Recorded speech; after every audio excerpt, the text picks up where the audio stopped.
Stade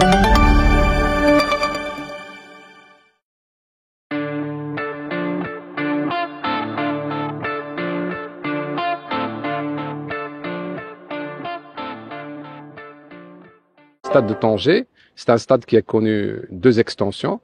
L'extension actuelle, il le porte à 75 500 places, d'accord, où ça le met en conformité par rapport à la réglementation de la FIFA d'il y a 2030, le nouveau cahier de charge. Ce qui fait, c'est une refonte globale, donc جدرية, باش نعملوا les espaces كاملين يكونوا au niveau ديال répondre à le programme ديال FIFA 2030. Comme vous avez vu, depuis l'entrée, il y a un ensemble de salons de réception, VIP ou VVIP aussi. Les Kamnin, la majorité des espaces, ils ont une visibilité directe sur la pelouse, comme vous avez vu. Donc, l'élément principal, c'est la tribune VVIP qui peut loger 210 invités. Et les gradins, partie VIP, qui englobe les 1300 spectateurs. Au-dessus, il y a les gradins médias. Alors, les gradins médias, entre table, poste commentateur et médias assis, on a dans les 3000 médias. Aussi, on a visité ensemble les loges. On a 142 loges sur 3 niveaux. Donc, on a le premier niveau qui est un peu spécial pour le stade de Tanger. C'est des niveaux au niveau de la pelouse.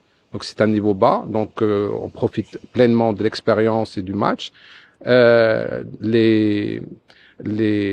a des loges en 3e étage et 4e étage. Comme j'ai dit, en 142. Le nombre de chaises varie entre 10 à 20 sièges par loge. L'espace, comme la norme le précise, c'est 2 mètres carrés de salon par fauteuil. Donc, chaque loge, suivant le nombre de personnes qui peuvent abriter, qui a une surface. On a le grand public, donc on a 3 niveaux pour le grand public, qui est un niveau inférieur, qui est un niveau intermédiaire et supérieur. On a une tribune dédiée à la hospitalité. L'espace compétition répond au nouveau cahier de charge. Ce qui nous donne des vestiaires assez spacieux, différents de ce qu'on avait. Donc le programme est devenu un tout petit peu plus généreux. Donc on a les vestiaires, des espaces de rafraîchissement, des bureaux de coach, des salles de massage, des salles de cryothérapie, des salles d'échauffement équipées avec machines. Donc on a 4 vestiaires du sort, quoique le règlement impose 2 vestiaires, mais on a 4 pour d'autres événements préalables que les événements FIFA.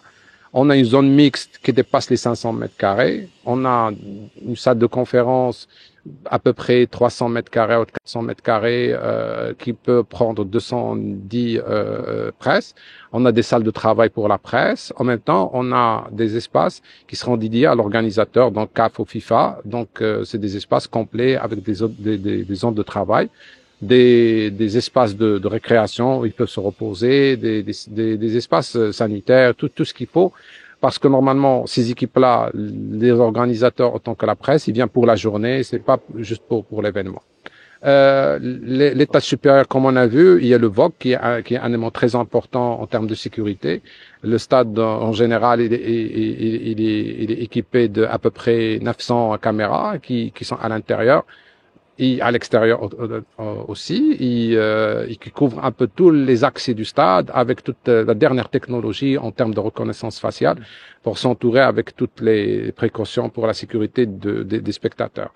En même temps, il y a toutes les régies pour pouvoir gérer les interfaces techniques, les écrans géants, les écrans périmétriques. Comme vous avez vu, le stade de Tanger s'est fait doter de 2 écrans géants de 220 mètres carrés chacun avec un écran périmétrique qui dépasse les 700 mètres linéaires, et on aura un 2e et un 3e écran périmétrique au niveau de la pelouse. Quoi d'autre? On a une sonorisation d'urgence et on a une sonorisation de dernière catégorie, de première catégorie en termes de sonorisation.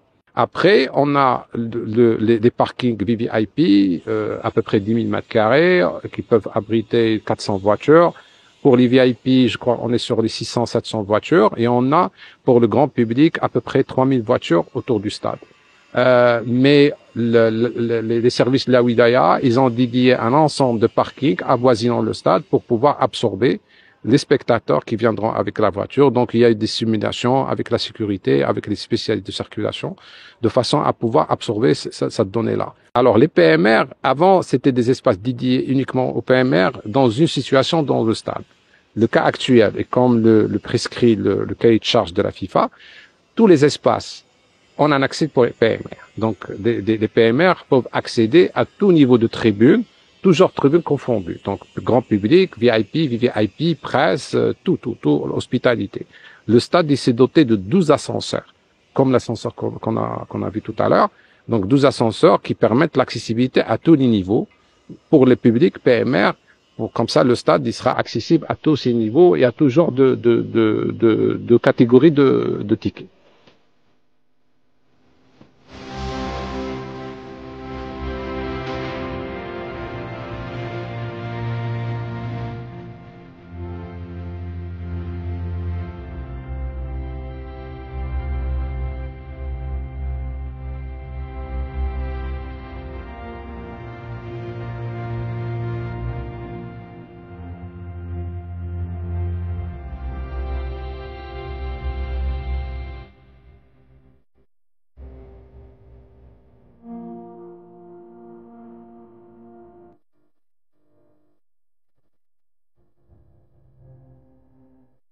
تفرجوا ما تنساوش تابوناو معنا في لاشين يوتيوب وبارطاجيو المحتوى في مواقع التواصل الاجتماعي وما تنساوش ديروا جيم.